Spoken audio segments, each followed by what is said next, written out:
Welcome to the Reese Report. I'm the mouth of the North, Andrew Reese. And as you can tell behind me, that's who I am. I am joined by Jose Carlos Gomes, who once again found his White Sox hat. And I am also joined by Tony Barbosa, who just tried out for Team Portugal. We wish him the best of luck making Team Portugal. I'm sure if he makes the team, he will be more than Ronaldo was for Team Portugal in the World Cup. Now, let's talk because this show is going to be about your Toronto Maple Leafs. We have not talked about them all season long, but we're getting towards the April where it's now time to talk and worry about the Toronto Maple Leafs. So let's start after the Leafs got absolutely annihilated in New York 7-2. And before that, got beat up by Ottawa despite winning the game 5-4. They're 5-5 in their last 10. Let's talk about Sheldon Keefe first, shall we? Jose and Tony, why is Sheldon Keefe going with 11-7 and messing up this team's chemistry? He's just trying out new formats. He wants to see which defensive pairs will work out together. That's all it is. All the shuffling, I can guarantee you it's going to stop. He's just trying to see which defensive pairs are going to be working in the playoffs. That's all. Jose, do you like Yeah, it, not so like it? I totally agree with Tony. It's not like they can get any worse or better position than they are. They know they're gonna play Tampa Bay, so Exactly. he's just working out the pairings for the playoffs to see who plays better with who, the lineups and stuff like that. Yanker's been put up in the first line with Marner and Matthews. He's been playing well. He's been getting a lot of points, so that's something there. Now that new kid from universities, the Minnesota, I don't know, Knives. Knives. Yeah, he's supposed to be joining the team after the NCAA tournament's done. So they're just gonna test out the stuff to see what's going on and what can work and what can work for the playoffs, and that's pretty much it. Are you concerned about the play of Matt Murray? Now, just for those who don't know, in Matt Murray's last 6 starts, he's allowed 4 goals and his save percentage is 861. Are you starting I, Samsonov in the playoffs? I think so. You have to start Samsonov. He's been the better goalie. Um, Not to say Matt Murray's been he's been okay. So the Ottawa game, I thought he was excellent. The Ottawa game, He that was. wasn't his He was. fault. That wasn't his fault. Correct. That was a good bounce back game, but I would still start Samsonov. He's been the better goalie. Despite yesterday's game, it was just it's a Tuesday night game. They're on the road. Um, I didn't take much from it. So it is what it is. But I would start Samsonov to start the playoffs. Jose, who do you are you worried about Murray? Do you start Samsonov? I'm worried about both goalies. I've told you on the show. I've said that that's the weakness of the Leafs this year, going into the playoffs, and that's what's going to screw the Leafs in the playoffs. I don't think their goaltending is strong enough. I don't trust Murray. I don't trust Samsonov. If they were both good, they wouldn't be in the Leafs. I can guarantee you that. So I just that's going to be the weak spot and in the playoffs, and that's what's going to screw up the Leafs this year from winning to going anywhere in the playoffs. I think it's going to be their goaltending. Yeah, I'd be really concerned about Murray, not just because of the last few starts outside of Ottawa, but also because the guy gets hurt in practice. Um, yeah, if it were me, I would start Justin Wall at least 3 games before the end of the season because they may need him in the playoffs. It's getting to that point where they may need him because Murray could get hurt at any moment and be gone. And so you want to have Wall ready just in case. If the position doesn't matter, then you might as well play Wall. They're already playing guys like Gustafson who will not be in the playoff roster. So if you're going to do that and you're going to experiment, then you might as well play Wall. Now, I will say this. You can say it doesn't matter, and it doesn't because you can see Tampa Bay struggling too. They're losing to Montreal. They're half asleep. But Tampa Bay can do that because they've been to 3 straight finals. The Leafs, I'm not so sure they can get away with that. And here's why I would be concerned.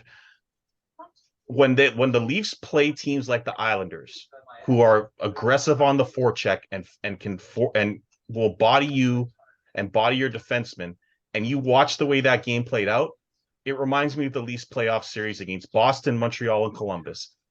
Every single time they play a big team that can forecheck, they give up the puck and the other team takes advantage. Liljegren, brutal. He gets bodied off the puck, turns it over, and they score. There were 3 turnovers, 1 on the power play, which cost them goals. Does it concern you that the same Leafs habits and giveaways are happening before the playoffs? No, because there's a reason why Cal Dubas made a couple of those moves. But for that exact reason, getting Luke Shen and McCabe. Those are kind of your defensemen that were kind of lacking for that reason. So I don't have too much worry into that. Obviously, the guys that coughed up the puck last night, you're talking about Liljegren, you're talking about Gustafsson. Those guys are not going to see the play. The other guys I don't think you'll see those guys in the playoffs. To tell you the honest truth. Liljegren's going to play. Liljegren's going to be on the team. I don't think so. I think it's really. Yeah. Okay, let's do this. What would be your 60? So tell me that. Let's just do this. What are your 16 for the playoffs? I would go Brody, Rielly, McCabe, Gio. No, I would go Gio, Wall, and I would go McCabe and Shen, or maybe TJ Brody and McCabe and Shen and Rielly. So no Liljegren, no Gustafsson, and no Timmins. No. Okay.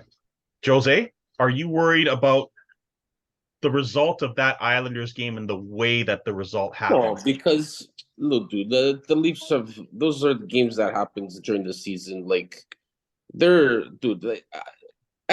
it gets close to the end of the season, some guys are already thinking about playoffs and stuff like that. They're not trying as hard. Dude, it's hard for a team to like the Leafs to play these games meaningful. They're not even meaningful games anymore. You know what I mean? Like they're just trying to play out the rest of the schedule. Ice. Yeah, just trying to play out the rest of the schedule and not get hurt and just be ready for the playoffs. So, the game against Islanders, yeah, it was a bad game, whatever. But then again, on the Friday night against a tough forechecking team against Carolina, they played an amazing game, right? So even the Colorado game, game too. They lost in a shootout. Yeah, like it's the team. So, I this year, like Dubas made good trades to shore up that bottom 6 that would needed help to make some good forechecking. They got added depth on defense. They're nothing special. Like the players that they got are nothing special. Maybe McCabe is the only guy that is a half decent player that they picked up. But the other guys are just Sanders, guys that are going to battle in front of the net, get guys in front of the net. And there's just guys that you got extra guys just in case anybody gets hurt in the playoffs. Because, if you're going to make a cup run, you always need like 6 or 7 defensemen always to be ready to play and stuff like that. So, but then after that question, Liljegren will be on the playoff squad. Who's your 60, Jose? Who's your 60? Oh, well, I got Rielly.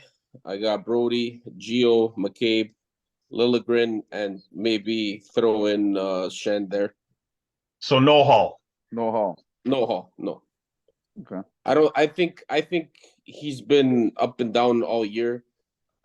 I won't be surprised if he's on the first 6 to start the playoffs. But if he has, they love him. What's that? Yeah, Sheldon Keefe. Keefe loves him for whatever reason. Keefe loves this guy. Dude, if he has one bad game and that he stands out, then trust me, he's gone. Like but if you hide him with Gio on that third pairing, I think you can kind of do with him there. Yeah, of course you can. I don't think Shen is more than a 6th defenseman on the league. He's not going to be a top 4 guy. Shen, Gustafsson, and I think personally Liljegren will be on the squad because he's a guy that can offers you. He can defend, he can attack, like he can join the rush if he needs to. While Hall can't do that. Hall can barely skate or do anything like that, right? So Hall's more of a defenseman, but. So it all depends on what kind of. I think the matchups. I think the matchups kind of will dictate that also. Yeah. I think Shen will play against Tampa. Shen will be he'll be in the lineup against Tampa Yeah, because I of think so too. his strength. Now on the defense, Morgan Rielly, a hot button topic among many Leaf fans. This is just my opinion. I'm going to ask the guys what their opinion is. I think he's had a very average season. I think he's been very average offensively. Agree. I think he struggled defensively. He's -5 on a team like the Leafs, who has pretty much everyone as a plus. Are you concerned about the de facto #1 defenseman? Because I don't think he's been good at all this year. He hasn't been great, no. But that's why you have TJ Brody there. It's kind of a security blanket. Anybody that plays with TJ Brody, well, TJ Brody is everybody's security blanket. Yes. So playing with TJ Brody, I think will kind of help him out. I think he just needs to go on a stretch of a couple of games where he can get going. He did against Colorado. I thought he played well against Colorado. I thought he played well against the Carolina. But let's see. I would definitely start him with TJ Brody though, because TJ Brody will support Morgan Rielly and get his confidence going. So that's what I would do. Jose, thoughts on Rielly's season? The biggest disappointment of the Leafs this year, hands down. 100%. I was being nice, Jose. I was being What? nice. I was being nice. Barbosa's so diplomatic, man. No, being man, you nice. gotta be honest. This is the No, research report over here. We gotta talk. That's what it right. is. He's This been guy has struggling been the biggest 100%. disappointment the whole Yeah, season. you're He's been 100%. Period. I agree. A guy making $8 million and you're scoring, and you're on the first power play, and you're only scoring 1 goal of the whole season. Well, give me I a have a break. problem with that Morgan Rielly being on the first power play. Well, He don't shouldn't think be so. on the first power play. He doesn't have a shot. He doesn't have a shot to No. be on the first power play. No. I know you want to be a #1 defenseman, but if you're a #1 defenseman, you got to have a shot on the power play. He doesn't. Yeah. That's why the power play is a bit too predictable. Correct. Absolutely, because they know what's going. They know what's going to Matthews or Marner. They know it's going because to Matthews, Marner, or Nylander. Yeah. You got to have a guy that can shoot the puck on. I believe when was Connor Timmins. You see when Connor Timmins was in the lineup and he played a couple of games on the first power play unit. They were moving the puck well, and he was shooting from the outside, and that there was a shot coming from the point, which that's kind of what's lacking with Morgan Rielly. Dude, you had a first power play guy in Sandin, and you didn't even play him. So it's all about the coach. The coach is the one who loves Morgan Rielly. I don't know why, but anyways. Sandin, by the way, has 11 points in 9 games for the Capitals since he's been traded. He's still a minus, eh? He's still that's a minus different in the team, Capitals. and he plays over like almost over 30 minutes, like almost 30 minutes. I know, a game. And so he's still a minus, eh? That's true. And he's still a minus with the Capitals, so. But Jose, finish your thought. Rielly's -5 on the season. Biggest disappointment. What do you do with him in the playoffs? You just play him with Brody and protect him? Yeah, absolutely. That's because he gives away the puck a lot, even with Brody on his side. That's the only person that you can see, or you can play him with maybe a McCabe type of, but not Liljegren. He can't play with Liljegren. That's a disaster. Play with Liljegren or Hall. No, that's a disaster. That's Kucherov licking his lips, and Stamkos. They're like ready. The only option is TJ Brody. It's Brody. My opinion. Yeah. And Timmins, unfortunately, he played well for the Leafs, but we're not going to see him. It's pretty clear that they have frozen him out. He's not going to play for the Leafs until next season, when Hall and I think one other defenseman leave. But he's gone, so they're going to have to just hope that Rielly turns it around. Yeah, and now finally, do you guys agree with the demotion of William Nylander to the third line? He has got no points in his last 4 games. Keefe basically called him out and said, I need to see more. He's playing too much on the periphery and not getting into the dirty areas. What do you think of his demotion?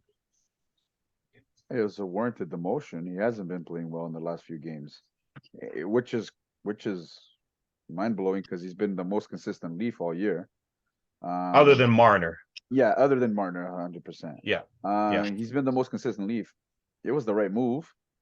Is it gonna last? I don't think so. He's gonna be back onto the second line with Tavares and from what I've been reading for today's practice, he was playing with Bunting and Tavares on the second line, and Marner was back up to the first line with Matthews and Jornkrok.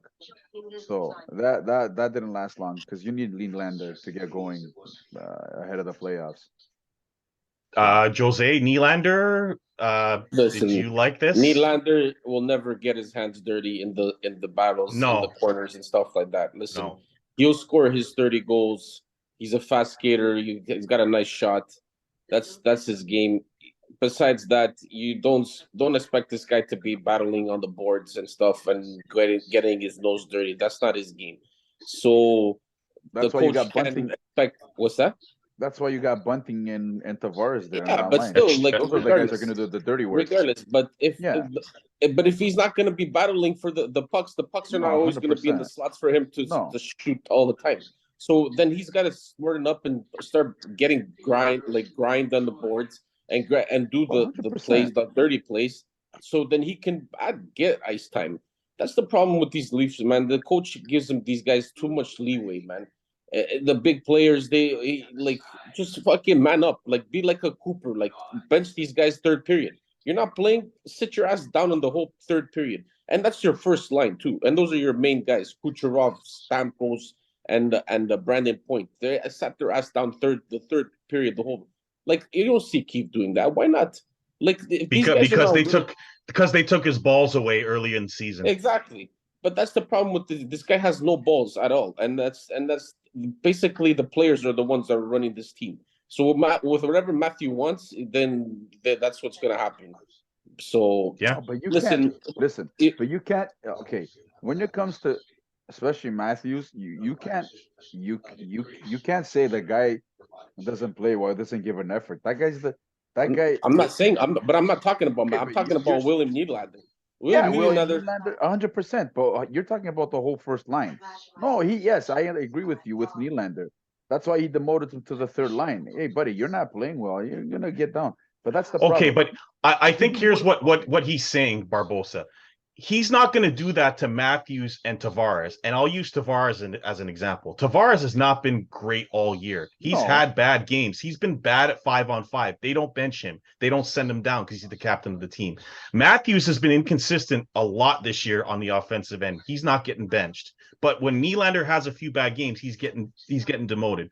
So you can't. That's what he's talking about. So why only Nylander? Why is Rielly never getting benched? Never.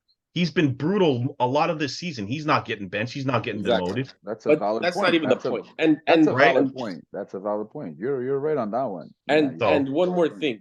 People that say that Matthews is better than McDavid, you guys are smoking crack. They're all out of That their goes for you, minds. Anthony. Okay? Yeah. That goes for you. Now that the man can score goals, you guys are done. Now, never mind about Matthews scoring 70. Worry about if McDavid's going to get reached 80 or 90 goals in the season. Never mind. But next question. Yeah, McDavid is by far the best player in the NHL. It's not close. It's not. There's just no one even in his realm. And this is with Tampa Bay quietly having Kucherov at 100 points and Braden Point at 43 goals this year. So there's just no one even close. You got guys having great seasons. No one even knows because of McDavid's 135 points, which is doubling what Matthews has right now. I was going to get to the last topic, which is Tavares. Tavares has struggled at 5-on-5 this year. There's no question about it. I think it's part of the reason why they picked up Ryan O'Reilly because he's really good at faceoffs and might help stabilize and not put so much pressure on Tavares. Although right now Ryan O'Reilly might as well be Nick Foligno because he hasn't played. But the first question is on Tavares slowing down and struggling a little bit. Are we worried about him? And how will O'Reilly help them in the playoffs, if at all?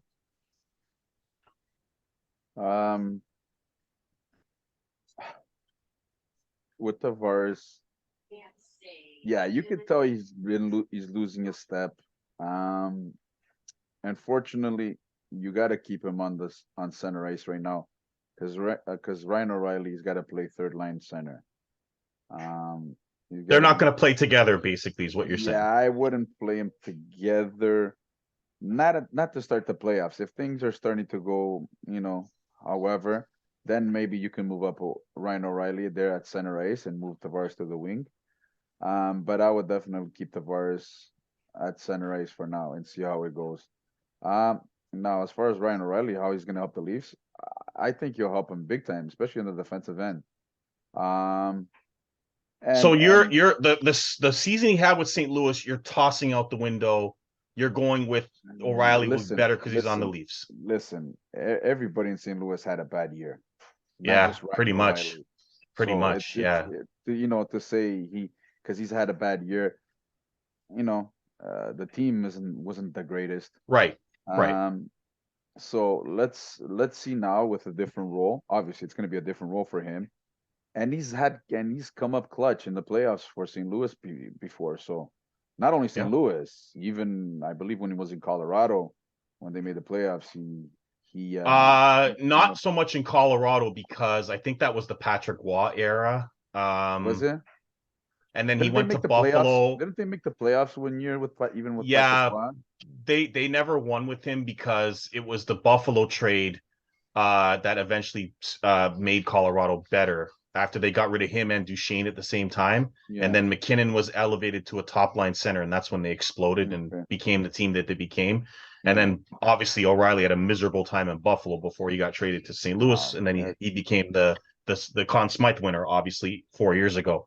Yeah. Jose comments on Tavares struggles at 5-on-5 and how O'Reilly will either help him or help the team in general. Dude, O'Reilly will help the team. Of course, he'll help the team. He's good at the faceoffs. He's good at penalty killing, so he's gonna help them out for sure. It gives them a lot of options. You can put him on the third line. You can put him on the first line or a second line with Thing. You can also make a good third line with O'Reilly and Rielly Nylander that can give you more scoring. I would still keep I, I would still keep Nylander second line. it is a But good like question though. it's not like that's just options. Like I'm not saying that they're No, gonna yeah, do it. I'm I just get saying it. you I could get it. give I them get an what you're option saying. to have a Yeah. good third line against. Yeah. They'll have a better third line again than any that Tampa Bay has. So that's for sure. Regarding Tavares, dude, he's not built for this NHL right now. I think he was never fast in the first place. He was never Right. like a great No. amazing skater. The So speed is catching up to him for yeah, sure. the speed is catching up. Like he's just a grinder in the boards and the guy in the front of the net that can just poke him in and power play goals that he's been scoring. So I don't expect anything great from him. Like he'll have his like a little tap ins in the playoffs in the front of the net and get down and gritty in the boards and stuff like that. But So I don't expect anything. having said that, Jose, would you put Marner with him and keep Marner with him because he is struggling the way that he is? I Because would put Nylander Marner. and Tavares, I don't think they're good together at all. No, not at all. Not at all. They don't gel together very well. I like Marner and Tavares gel better with each other, but Yeah. then again, William Nylander doesn't even gel with Matthews either. Like it's not you can't put Nylander with anybody on those first line because of the first two lines because it's hard for him because he's not a guy to He needs he's the just a puck. guy to skate around. Yeah, he needs the puck in his stick and he's just a guy to skate around and shoot. And you already have Matthews that does that. You need guys to the boards to get the down and dirty, and you only have like maybe Bunting and Young Crook and stuff like that, guys like that. But So that who do one you play guy's with not going to do Matthews it. then? Right? What's that? Who do you Get play it. with? Who do you play with Matthews then? Or you if anything, you're gonna have to put it like to me. I'd rather put William Nylander than Marner because then Oh, like that of course. Yes. you have to, and then you put Young. Probably put that that rookie guy, the guy Yeah. from college. See how he does. He's for sure. Do He's you gonna guys play think for. you think they're gonna play him for sure this year? Yeah, Oh, 100%. They already 100%. He's said it. playing the last two 100%? games. Yeah, Okay. The last two games he's gonna play. I Will he would play in the playoffs? depends how he does in his games. well, I would That's be a tough surprised. one, man. That's a tough one to I throw him into think the playoffs. well, you see it's I don't think it's that big of a deal if you guys look at it. If they do well in the Frozen Four, if he does well in the tournament, NCAA tournament, he's used to that fast pace, that high intensity games. I know it's different. I know it's college Yeah, hockey it's compared to the big NHL. difference. Yeah. I get it, but the games are still the same. It's an intensive game. Mhm. And let's see how he does. Matthews He supposedly, has to play in the top 6. Like, there's yeah. no point in bringing him Yeah, up if he's going to I be. believe Yeah. I read on Twitter now that Matthews is. I think he wants excited to to try to play play with with him. Yeah, I think he wants to Yeah. play with him. So let's see how that works out. I heard he's a big boy. He's a pretty big boy. So Yeah, they he's can use 6'2", 200 and something yeah, pounds. So he's they ready can for use the they NHL. can Like, use he has another the body. guy. They can use another guy that's got some meat on him. So that wouldn't be He's such ready a for bad the thing. NHL. He's already 23 years old. Like he's Yeah. old enough. Like it's not like he's 18 or Yeah, he's a anything like man. that. He's a man. Yeah. He's a big man. Like he's ready Yeah. to go to the NHL. Last year It's- they were supposed to call him up, but then Yeah. he He decided wanted not to go back. Yeah, he said he wanted to go Yeah. back. So Yeah. so let's see. It's Let's see it's what happens. it's still better than Kerfoot or Yonkrock. Hey, And listen, Bunting. Young Yonkrock's Croc been good. No, he's been good. he's been Yeah. playing well on that first line. Yeah. So Yeah. it's gonna be an adjustment and see what's gonna happen. Bunting, whatever. Kerfoot, I'm not a big fan. I thought they should have got rid of him at the trading deadline. Yeah. 'Cause, No takers though for that contract. yeah, I mean, guess he's an unrestricted, so whatever. It is what it is. Right. If they lose, a big deal. yeah. So we'll see. Yeah. I think it's tough to bring a kid up and put him into the playoff intensity right away. So I have my questions on whether he'll play for them in the playoffs. If he does, I don't know. that's tough to bring a kid in just 2 games of practice and then boom, he's in the playoffs. So I'm not 100% convinced he'll play for them this year, but he's a guarantee next year. Yeah. Kerfoot's going to be gone. Bunting likely could be gone as well because he's going to demand a bigger salary, and so you're going to need him next year to fill in those spots. Do you think somebody else will give him that much money though? I don't think. I mean, I don't. Zach Hyman got $5.5 million. Do you think somebody will pay him $5.5 million? Mikheyev got $4.5 million, and he's better than Mikheyev. So he'll get for around 4 or 5 for sure. Then if I was the Leafs, sorry, buddy. You got no, Thanks, they but no can't. thanks. The Leafs can't sign anybody this offseason or re-sign anyone unless it's at a good deal because they've got to re-sign Nylanders and Matthews after this season if they choose to stay. I can see the Leafs sign. Obviously, Matthews. I don't think Nylander's going to sign with the Leafs. That's my opinion. I don't think. Well, they're going to have to seriously consider trading him because you can't lose him for nothing. I think he will be. I think he will be gone. My opinion. I think he will be gone. Yeah, that Nylander thing is polarizing. It really is. Yeah. There's been times when the Leaf fans couldn't stand him and wanted him out of here. Then he's playing great, and they're like, "No, you can never trade him." But he has the most tradable contract on the Leafs by far. Oh, 100%. No one, the other 3 are going nowhere. And so at the end of the day, if they fail this year, he's probably going to be the first one to go. He's the scapegoat, 100%. So whether it's his fault or not, it doesn't even matter because he just has the most, And I wouldn't be surprised if maybe even Morgan Rielly. Well, it unfortunately for the Leafs, because they gave him that contract, that made Sandin expendable because they're the same player.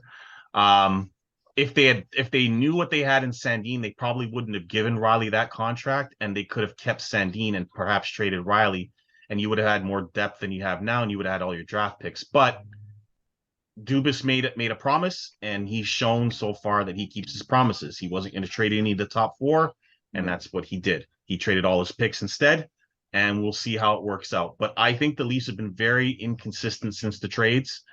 It doesn't really matter. I understand, but the Leafs have gone into the playoffs like this before, and it's cost them.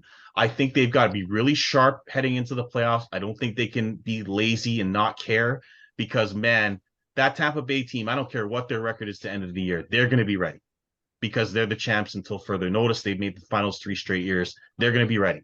So the Leafs have got to be ready. But this is the best year the Leafs are ever going to have to beat a Tampa Bay in the first round. After that, then you're playing that beast that is the Bruins, who I don't think anyone's beating. But Tampa Bay is beatable this year. Listen, when I was talking about Boston, I understand it is big juggernaut. Has Lundmark have any playoff experience? True. That is the one thing you can say. Although they got Swayman getting shutouts for them right now, so it's both goalies. But neither goalie has playoff experience. Correct. But when your playoff experience goaltender is Matt Murray, I don't think that the I'm Leafs not have talking any about. playoff I'm not experience saying. either. I'm not talking about Matt Murray. I'm not comparing. Not comparing Matt Murray to a Hallmark or anything like that. No, No, not what I'm this year. saying is I know Boston's this, but everybody has their The, weakness. Listen, the playoff Tampa, experience is on the forwards of the Bruins. That's where the playoff experience is. Tampa was running over people that first technical year when they were like nobody was even close to Tampa No, Bay, no and one they was got touching them. swept, and they got Yeah, swept in the first round. right, So right. I'll Right. hold mine with Boston. Let's see how Boston does well in the first round. So that's our thoughts on the Leafs. I wanted to have my dad on the show, but he was busy with his girlfriend. So it's too bad, but maybe he'll listen to this and give us his thoughts online after. Please comment, subscribe, and like. Let us know what you think. All the Leaf fans out there that have been bugging me to do a Leaf show, here's your Leaf show. So comment, subscribe. Let us know what you think. Comment on if you think we're wrong or right. Let us know what your defense pairings are, what your thoughts are going into the playoffs, what you think the line should be. Are you worried about certain players on the team going into the playoffs and so forth? Now, to end our show, we're going to give you some Sweet 16 NCAA picks. We'll just go through them quickly with a few minutes left in the show. Barbosa can just, react as we make these picks. But let's start with Michigan State. And I'm going to give Jose credit a lot on the show because he picked Michigan State as one of his teams to get this far. They're taking on Kansas State, a team that I liked all year and didn't take, and I'm regretting. Jose, who do you got in this game? Michigan State. I have Michigan State as well. Izzo is a man who never ceases to amaze me. He knocked out my Marquette pick to make the final, and so I'll go with Michigan State. Arkansas, who upset Kansas, they go to UConn to take on Gill's Huskies. Jose? Right now, the way they've been playing, I'm taking Arkansas. I've got UConn in this one. I've been a big fan of the Big East, and I'm sticking with them. So I'll take UConn, but Arkansas is playing great. So, like I said, it's a crapshoot. With some of the teams that have made this, you'll understand. Now we go to Florida Atlantic University. That's right. I said Florida Atlantic at Tennessee. Does the Cinderella story end for Florida Atlantic, Jose? I think so. Tennessee they look possessed. Like they looked really good these last games. They beat a good Duke team, and their best player is still not 100%. So I'm taking Tennessee in this one. I also have Tennessee. I liked them earlier in the year until they lost a couple of games to Kentucky, but they seem to be back with their great defense. As long as they can get enough offense, they should be able to win this game. Oh, to the big main event. Joe Zanka at UCLA. Oh, Jose, who do you got in this one? Well, Zags, they bet him in the regular season. They'll beat him again in the March Madness. Go Zags. I got UCLA in this one. TCU almost got him, and I think if UCLA plays good defense, they beat Gonzaga, who's shown when they play good defensive teams, they lose. So I'm going to take UCLA in this one. A lot of people Now, are picking UCLA, the Bruins, just because win Gonzaga this year has struggled against good defensive teams this year. That's the only reason why. And St. Mary's is one of them, but we'll see. Gonzaga is under the radar, and they could win it all if they win this game. San Diego State at Alabama. Alabama's killed two teams. San Diego State is one of the teams I picked to get this far, so I'm good there. One of the last teams I thought would do it, but they did it. Jose, what do you got? Bama's looking too dangerous, man. Their best players now hasn't even been terrible. Correct. But he's been injured too, right? So he's right. not, and they've been smashing everybody. So I'm taking Alabama. I picked San Diego State to get this far, so I'm going with San Diego State. I can't change it now. They surprised Jose, so I got to stick with them. But Bama's, I think, a big favorite here. They're 10.5-point favorites, but I think they'll cover the spread. Now we get to another Jose gem as the Miami Hurricanes, who I was shocked by Jose picking them to go this far, but they killed two teams to start, and they're going to the favorite to win the tournament now, I think, Houston. Or second favorite, as the game is in Houston, the final. Jose, I assume you're continuing on with the Hurricanes. The Hurricanes, Final Four, baby. Here they come. I got the Cougars in this one. I had Houston going to the Final Four, so I'll stick with them. So I got Houston go, and they could make the final and play Texas. So that would be interesting having two Texas teams play at home. And now we go to Princeton, the Ivy League Princeton Tigers, who somehow have made it to the Sweet 16. They play Creighton. This is a winnable game for Princeton, in my opinion. Jose, who do you got? Whoever shoots the three best. They're both great 3-point shooting teams. I just think the Blue Jays right now are playing well, and I'm taking Creighton in this one. I've liked Creighton all year. I should have stuck with them. I didn't. I picked someone else to beat them. But man, I like what I've seen from Princeton. I can't believe I'm doing this, but I'm going to take Princeton for the upset. They really can shoot it. So go Tigers. And finally, Xavier, who I've also liked all year because they're from the Big East, go to Texas to take on the Longhorns. I have Texas winning the whole thing or getting to the final. So you know who I have. I've got Texas. Jose? Yeah, I have Texas as well. Yeah, I think Texas. I had Marquette playing Texas in the final and couldn't pick between those two. I ended up picking Marquette, but I think Texas is actually going to win the whole thing now. So let's hope they win it. That's our Sweet 16 picks. Jose's done way better than me so far. I have a couple of teams in there, but Jose's got 3 that could make the Final Four. So good on him. There were no perfect brackets after the first game. So what does that tell you when the 16 seed knocks out the 1 seed? But that's the tournament, guys. Good luck. I mean, it's almost impossible to predict. I mean, that's why they call it the madness. But that's our show for this week. Please subscribe, comment, and like. We will be back. We will be covering the Leafs more as we get closer to the playoffs. My dad wants us to do a show after every playoff game. I will discuss that with Tony and Jose afterwards because that'll be interesting because he's very emotional. But we'll keep you updated on what we're going to be doing. I'm obviously doing a lot of Raptors stuff. And we'll have our show every Wednesday. But until next week, I'm the Mouth of North Andres. That's Tony Barbosa and Jose Carlos Gomes. We will see you next time on the Reese Report.